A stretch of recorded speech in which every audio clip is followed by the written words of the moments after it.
Hola, buenos días. ¿Alguna vez habéis pensado cómo acaba la arena de la playa en un chip inteligente que acaba en vuestro móvil dentro de vuestro bolsillo? ¿Alguien lo ha imaginado alguna vez? Pues eso es de lo que vamos a hablar durante los próximos 10 minutos.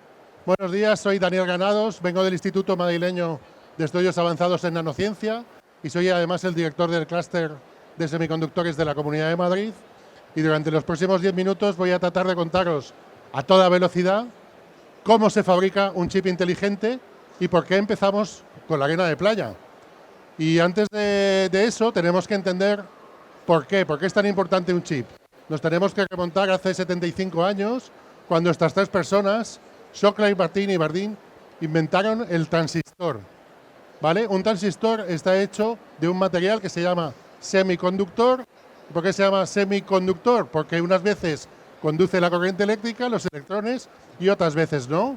Y veis aquí tiene tres patas, y entonces cuando aplicamos aquí un estímulo, por ejemplo, ponemos una pila, podemos hacer que entre las otras dos patas circule la corriente eléctrica o no. Hace 75 años que inventamos esto, y aquí veis un poco cómo funciona, ¿no? Cuando aplicamos un estímulo a una de las patas, podemos hacer que la corriente eléctrica, los electrones que están dentro de ese semiconductor, pues circulen del colector al emisor, ¿vale? Y esto es muy interesante porque es como si fuera el interruptor de la luz de vuestra casa, ¿no? Podéis encender y apagar la corriente, y si ahora ponemos muchos de estos juntos, ¿vale? Cogemos muchos transistores y los ponemos unos con otros, podemos hacer sumas, multiplicaciones, restas a toda velocidad, muy, muy rápido. Eso es lo que hace un chip, al final. Multiplicar números, sumarlos y restarlos, pero a una velocidad muy, muy rápida.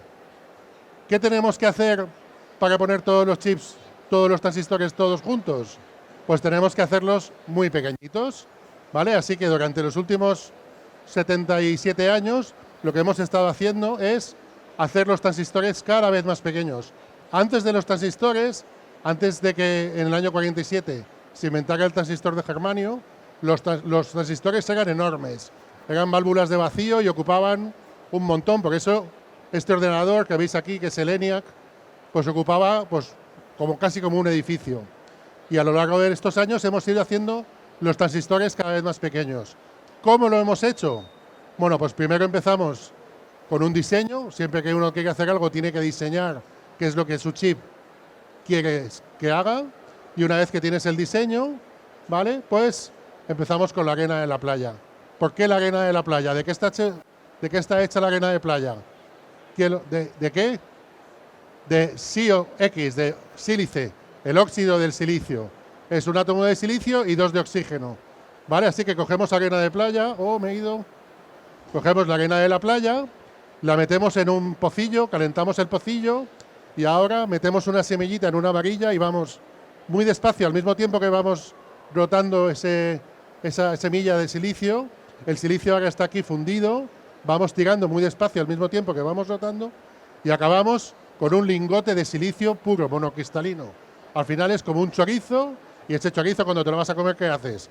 Te lo comes, ¿no? Pues cogemos el lingote y lo cortamos como si fueran las rodajas del chorizo que nos vamos a comer, y eso es una oblea de silicio. Ahora ya tenemos un material sobre el que empezar a construir nuestro chip.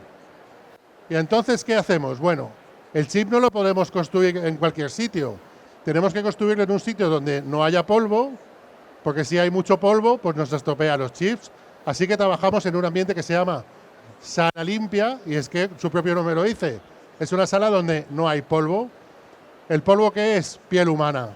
Los humanos somos fuentes de polvo, entonces cuando trabajamos en una sala limpia tenemos que ir completamente tapados, ¿vale?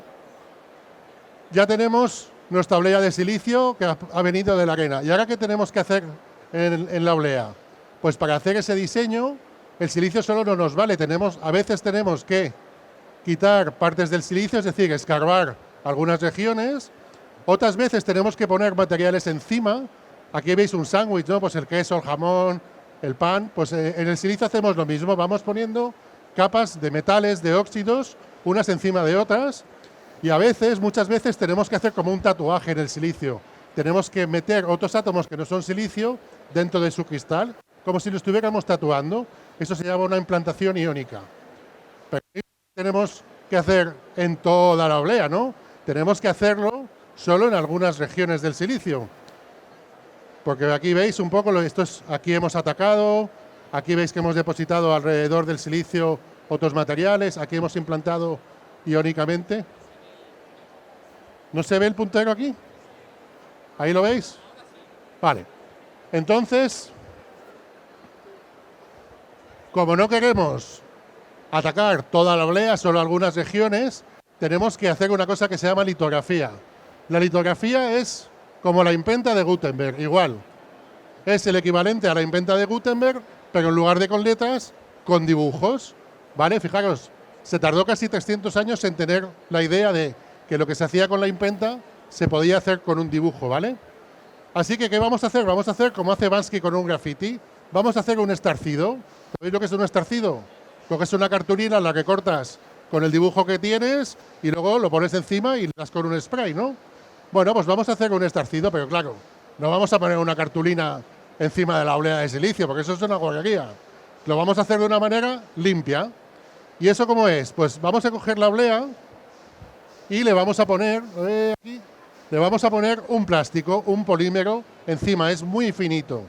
Y ahora encima de ese plástico vamos a abrir ventanitas, como si que cortáramos la cartulina del estarcido, solo que en el plástico. Eso lo hacemos con estas máquinas de litografía que seguro que habéis oído que son carísimas, cuestan cientos de millones de dólares.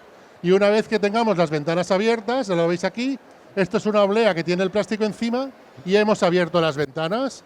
Y ahora ya que tenemos las ventanas abiertas, podemos hacer los procesos que queremos, o bien depositar una multicapa, o bien atacar una región del silicio, o bien hacer una implantación iónica. Aquí lo veis muy bien. ¿Veis? Tenemos un material que queremos hacer un transistor con él, queremos ponerle patas, cogemos este material, le ponemos ese polímero encima, ese plástico, y aquí veis ya el material cómo ha cambiado de color, porque ahora encima tiene el plástico y se ve un cuento verde. Hemos abierto las ventanas con el proceso de litografía, ahora hemos evaporado unos metales encima y ahora hemos quitado el plástico, así que donde había ventanas el metal se ha quedado y el metal que estaba encima del plástico nos lo hemos llevado. Igual que cuando Banksy quita la cartulina, pues el spray que ha quedado encima de la cartulina lo quitas de la pared. Es exactamente lo mismo. Hay una complicación. Esto hay que hacerlo muchísimas veces. Para que fabricar un chip de los que está en vuestro bolsillo, hace falta hacer esto 300 veces o más. Y esto es muy complicado porque imaginad que queréis hacer un graffiti pero con muchos colores y con varias cartulinas. Pues cada vez que tienes una, ahora tienes que posicionar muy bien la cartulina siguiente. Imaginad que queréis el cuerpo de vuestro monigote de un color y la cara de otro. Pues si la cartulina no está bien alineada, el cuerpo sale en un sitio y luego la cabeza sale por otro que no quiere, que sí queda feo.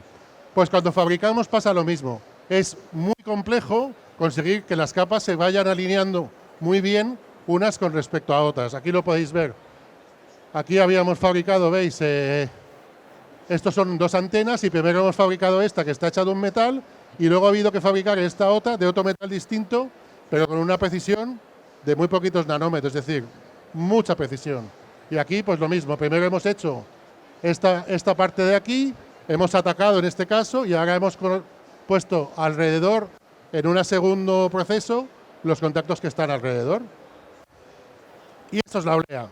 Pero la oblea tiene muchos chips, ¿vale? Tiene esto que veis aquí, cada cuadradito de esto se llama un dado, ¿vale? Y tú con eso no haces nada, porque tú no metes una oblea de este tamaño en tu bolsillo, ¿no?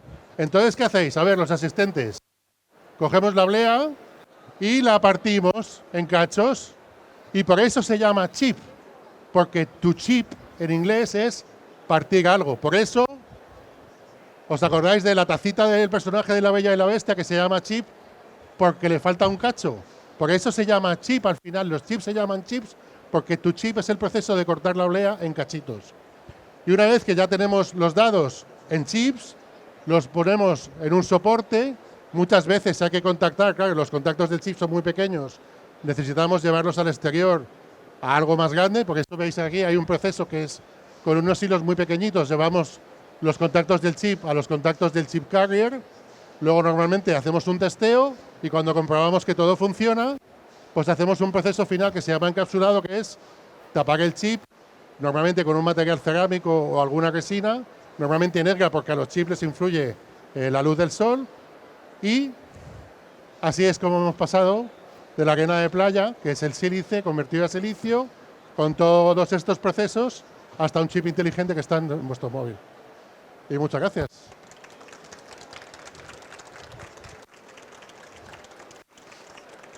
Y 10 minutos clavados, Cristina, o sea, no se me ha encendido ni la luz. ¿Eh? ¿Tenéis alguna pregunta? Mira, por ahí. Buenas. Exactamente, bueno, no sé si ustedes hacen esto. Nosotros tenemos en Indea Nano una sala limpia donde podemos micro y nanofabricar prototipos, ¿vale? Pero claro, los hacemos no de uno en uno, pero en este tamaño. Os he enseñado una imagen, la industria utiliza 300 milímetros. Las obleas de la industria son así de grandes y producen 40.000 por mes, ¿vale? O sea, cuando tú vas a Nvidia y Nvidia contrata a TSMC en Taiwán, las foundries, es decir, las fábricas donde se hacen chips, normalmente trabajan en obleas de 300 y más o menos 40.000 por mes, salen como unas 7.000 diarias. ¿Y qué técnica de litografía se usa ahora mismo? O sea, porque he visto que hay varias, entonces... O sea, por el tema de precio, que unas son mejores, pero claro, son carísimas, que sea las de electrones y tal son carísimas. Venga, eso depende del tamaño de tu transistor.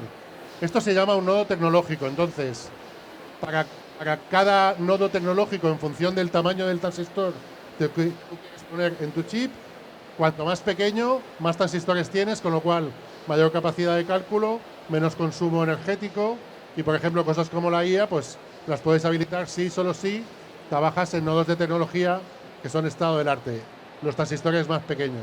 Pero eso es muy costoso, ¿vale? Solamente hay 2 compañías en el mundo, que son Samsung y TSMC, que lo pueden hacer.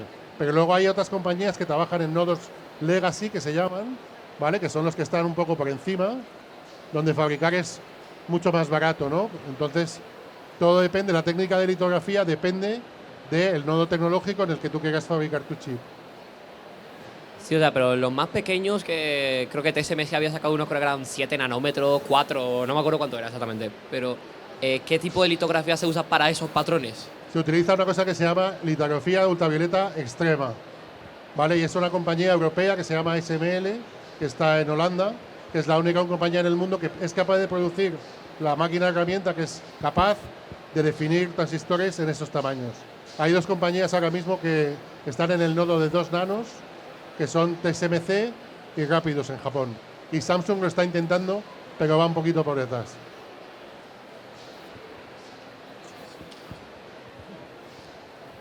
A mí lo que me interesaría preguntar es, ahora por ejemplo que Europa está de alguna forma replanteándose industrialmente y militarmente, y el tema de los chips es una cuestión estratégica, no sé qué tiene que hacer exactamente el continente para conseguir desarrollar este tipo de tecnología sin de alguna forma depender tanto de, sobre todo, Asia o Estados Unidos, ¿no? O sea, tener de alguna forma una tecnología propia.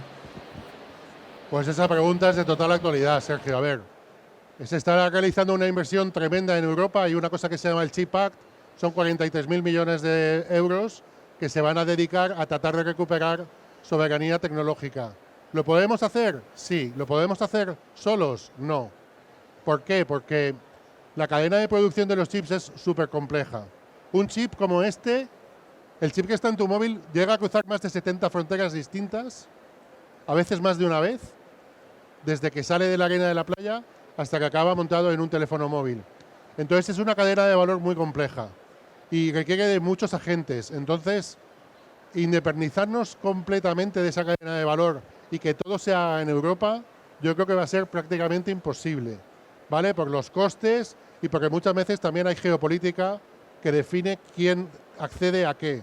Pues, por ejemplo, en el tema, he hablado de la arena de playa, pero luego hay otros muchos materiales que se llaman materiales críticos, que tienen una abundancia natural muy baja y que además están solamente, o bien porque están geolocalizados en determinadas regiones, o bien la explotación de esos materiales está en manos de determinados países, que eso hace que tú sí o sí vayas a tener una relación de interdependencia con esos proveedores. Entonces, creo que ningún país, salvo quizás China, en un futuro va a poder tener una soberanía tecnológica pura de toda la cadena de valor. El resto iremos dependiendo unos de otros.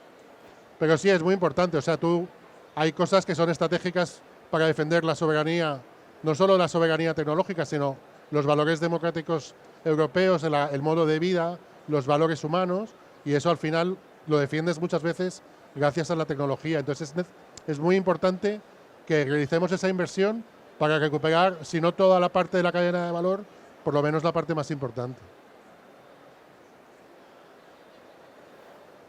¿Más preguntas? Hay mucha hambre ya, hay que irse a comer. Vale, pues muchas gracias. Gracias a vosotros.